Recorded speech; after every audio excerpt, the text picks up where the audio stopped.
Today I'm going to share with you how to give a presentation to your boss. How should you do it? Let's find out.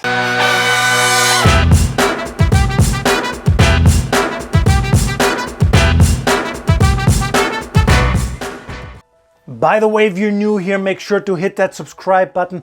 Lots of great videos coming up. Don't miss out. The first thing you want to determine is the answer to the following question. What does he or she want? Most presenters who present to their bosses never think about that. They only think about, oh, what should I prepare? What should I present? And they get very nervous about themselves. Don't do that.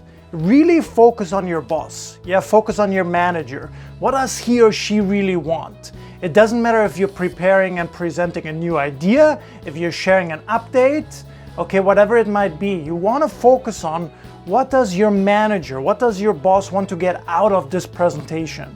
If you're very, very audience focused, and your audience in this case, of course, is your boss, your chances of success in this presentation will go up by a lot. So ask yourself, what does he or she want? Tip number 2, keep it simple to the point. After you know what your boss really wants out of the presentation, you got to give it to them. But how should you give it to them? Easily. Keep it simple and get to the point. What are your key messages? What are the main messages that you want to get across? If you give a quarterly update, what are the numbers that your manager, your boss is most interested in? Again, it goes back to number 1. You got to understand what he or she wants, but then you have to deliver it in a way that's simple, clear, and to the point. Again, most business presenters don't do that. In my workshops, when I see people present their quarterly updates that they usually deliver to their boss, it's thousands of numbers. Don't get me wrong, you often have to share these, of course, but which are the most important ones? And what is your key message? And most presenters never get to the point. So they have frustration and challenging presentations with their boss. You don't want to do that. So keep your messages clear, simple, to the point. Number 3, have one key message per slide. Okay, it's really in alignment with the point before. You have to have your key messages, and then where do you want to put them? On the slides. On the slides. I usually recommend the bottom right corner of the slide is usually the best. So again, you can share lots of updates, lots of information, whatever it might be, but your key messages have to be clear. If it's a busier slide, and there's too busy and there is must have busy, but if you have a busier slide, always have the key message at the bottom right corner. That's usually the best place, or at the bottom in the middle. Some people like to put it at the top. I don't recommend it. Bottom center or bottom right corner, because that's where, our eye movements, we move from top left to bottom right. And this is the last thing that your boss will see. When she looks at your slide, this is where her eyes will end up. So your key message might as well be there. Keep it clear, keep it to the point, and have it on the slide. Number 4, take responsibility.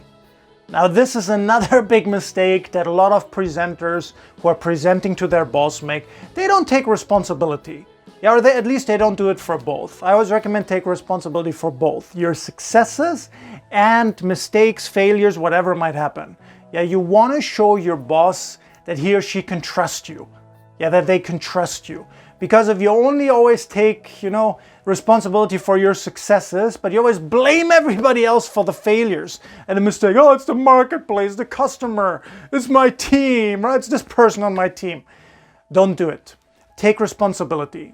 Show you're a person who's in control of what they do at their job. This will increase the respect that your manager will have for you by so much. You will not believe it, by so much. Nobody likes to hear excuses, always blame it on other things. Now don't get me wrong, there are specific situations where it's an outside force's mistake. But how you react to it, that's a different story. Does that make sense? Okay, this happened, but I take responsibility for it. So this month I'm going to try this, this, and this. Show that you're a responsible person, take responsibility. Number 5, offer solutions for problems that you bring to the presentation. Now, you know what most business presenters do when they're presenting to their boss? They just share the problems. And they expect that, oh, my boss has the magic pill. He's gonna tell me what I should do. Again, most presenters do that. Yeah, that's one way to go, but you will look like a much better employee. You will look like a much better person on the team if you also can offer solutions. So what I'd like you to do from now on, every single time, is you state the problem in the presentation, and then you give 3 different options for a solution. Yeah, especially if your manager, your boss is the type who wants to decide, yeah, give 3 options. Okay, and explain what they are, explain which one you think is the best, but then ultimately, of course, let your boss, your decision maker, decide.